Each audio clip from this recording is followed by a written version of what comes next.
This week, I get to slide around a racetrack in iconic Ferraris, the F40 and the F50. Mike Musto drives a 700 horsepower Cadillac with tail fins. Welcome to Drive on NBC Sports.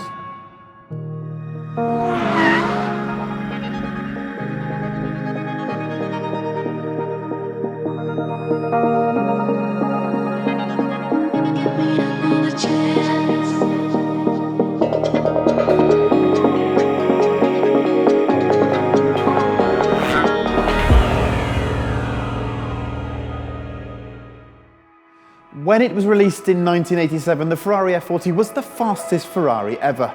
And more than 2 decades later, its numbers still hold up.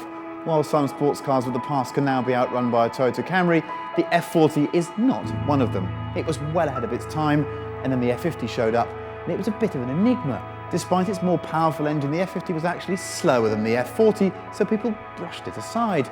And I'm not sure that was fair.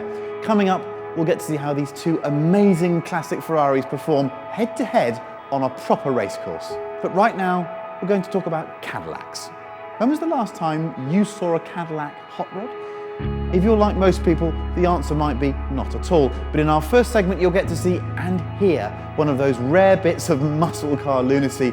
It's the work of a mad genius obsessed with huge engines and American luxury cars from the 1960s. The word we're looking for is presence. Drive's own Mike Musto found the 1964 Cadillac hot rod with presence.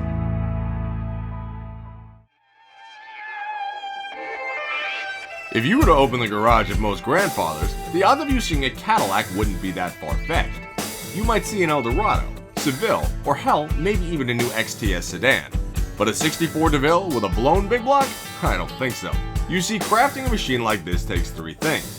Know-how, perseverance, and of course, one hell of a sense of humor.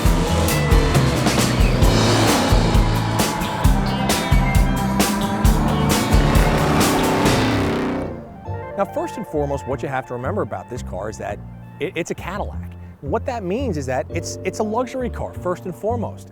So look at the details in this car. Look at the fact that the leather seats are beautiful oxblood. They're nicely cushioned, they feel great. Yes, it's a bench seat, but remember this was 1964. Buckets weren't really around yet, especially in luxury cars. Stuff like the stainless around the dash. It's not crazy over the top, but it really gives you a sense of success and luxury, which back then Cadillac was all about. I mean, from, I don't know, the 1930s up until the early 1970s, Cadillac was the car to own. I mean, yes, you could own a Rolls, yes, you could have owned a Mercedes, but if you were American and you wanted the best America had to offer, this is what you bought, and there's a reason.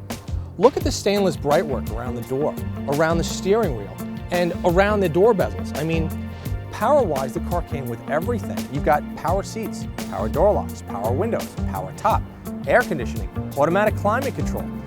This car had every luxury option you could ever want in a car. And remember, this is 1964. This wasn't the 80s or the 90s when stuff was standard. You look in the back of the car and you see ashtrays with cigarette lighters in there, because guess what? People still smoke back then. And they also have these beautiful kind of stainless steel bezels with these lenses, so when the front seats went up, the lights went on to illuminate where the passenger was going to get in and out. Stuff that manufacturers don't put in cars today because it's too much money and they won't be able to do it. Cadillac took great pains to make sure that their cars stood out above the rest, that they really did build luxury cars that made a statement not only about the cars themselves, but about the people who drove them. Yeah, well, when I first got the car, it didn't run. So I had it towed over here, we got it running, and took a look at it and said, definitely needs some paint. So we kind of went through it, through the motor, went through the body of work, the paint, top, upholstery. That was the first step, and we painted it black or red at the time. And I kept that for about 15 years like that, got tired of it, decided to go to black, took the motor out again, redid the motor, went through it, and then got tired of that. The reason I did it is because I had a vision, I guess, of always having a car with a blown motor in it. And I figured, well, why not a Cadillac? Because you don't see a lot of them. And the horsepower was great for the car, and it looks good. And I don't think I could have made a better choice.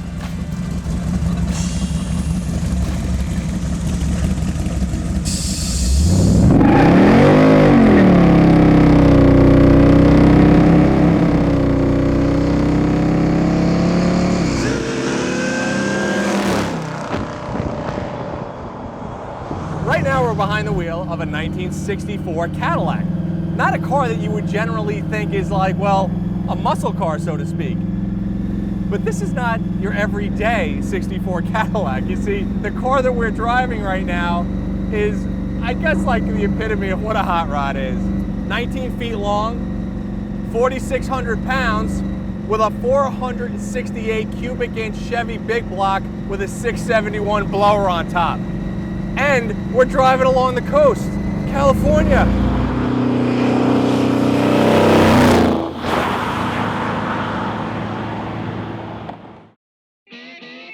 But what would possess a man to say, I'm gonna take a Cadillac and put like a cartoon flame side on the side with the blower and everything else?